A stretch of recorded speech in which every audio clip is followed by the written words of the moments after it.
Hello world of YouTube. Welcome to the mixtape review that I was talking about.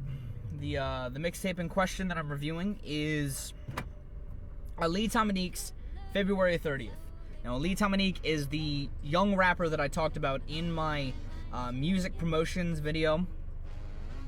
And like I said, he's a young MC who made his first release ever this week, or not ever, but his first single album thing release ever now, February 30th, and I gotta tell you, it was more than I expected, because from what I had seen on his channel, his production was the one thing that he was really lacking, but he proved that he can produce and even use beats from other people really well. I mean, he samples some old jazzy stuff and some old soulful stuff, some swing stuff, and he also samples Mac Miller and Eminem, and I think well, it's not Kanye, but it may be Kanye. I want to say it's Kanye, but I don't think it's Kanye. But he samples a lot of artists that, you know, kind of he fits the style of. Like, maybe not the Eminem track, but I'll talk about that in a minute. But overall, this mixtape's great. There's some problems in production. The one track, Turkey Sandwich, which has one of his friends,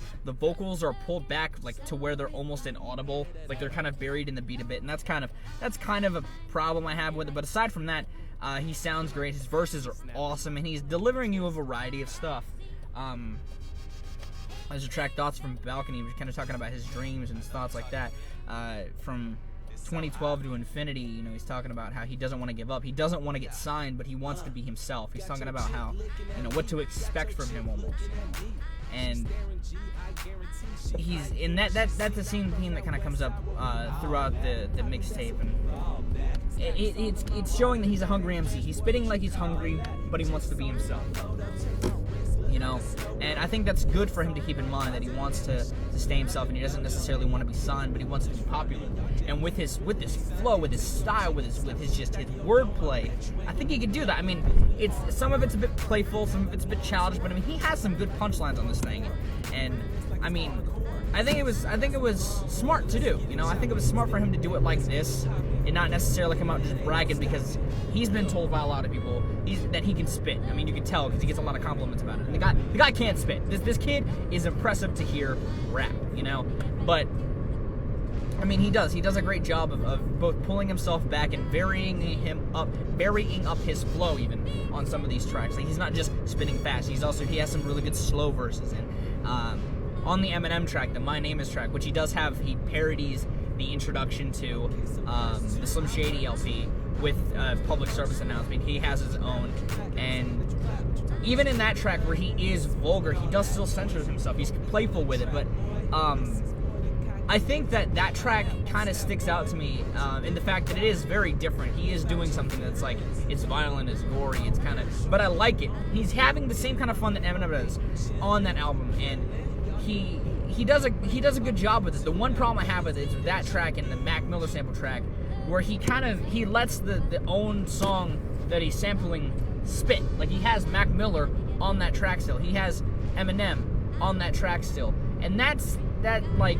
I don't want to call him lazy for it, but I don't like it too much. I don't like that. That's another criticism I'd give it, is that he kind of, I don't know, it felt kind of weird to have that there, to have the original Eminem verse from My Name Is, and the original Mac Miller verse from the song that he sampled from. I don't know what song he sampled from, but he sampled from a Mac Miller song. But yeah, I mean, I think besides the small faults, this is actually a really good first release. I think that the kid has a bright future ahead of him as a rapper, and I think it's cool. He almost feels like Watsky meets Will Smith. Like, he's put in his videos Tech 9 as an influence, which he does have where he spits the first verse of Midwest Chopper, or at least the first few verses, which is cool, and the kid can keep up with Tech, which is awesome. But I'd more compare him to like Watsky and Will Smith as a playful, clean, Watsky's not clean, but that's where the kind of Will Smith comes in, playful, clean MC, you know? And if he produced it himself, with some practice, he could really get a lot better. But he sounds good as a producer on here. Like, he mixes himself with the beats well. I think he actually remixed the Touch the Sky, the one that has the sample, Jump Up at a Spot, Looking Extra Fly, looking extra fly on Touch the Sky. That song If he produced that beat, if he remixed that song into that beat, he did a great job with that. And yeah, this kid's good. This kid's really good. He gets my props. As you know, I don't rank albums on here, but ooh, someone got pulled over. There's a wreck, something, but sorry. But yeah, this kid's good. This kid's got a good future. I think that he's got, you know, he'll do good things.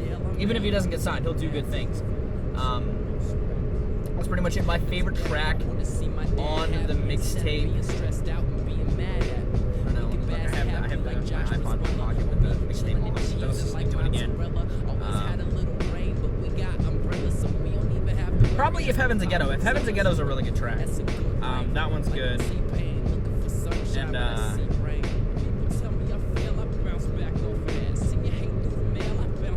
either that or the song is extra flat. Either that or the My Name Is song, his version of My Name Is. I like that too. Out of those two tracks, and yeah, that's pretty much it. Some good comedy mixed in, some great verses, choruses could use some work, and overall not bad. Ali, I approve. Hopefully you guys enjoyed this mixtape review. I've been Viralrak, because of days, lots of situations, and I'll see you another day. Don't film while driving, ever. It's weird. It's awkward.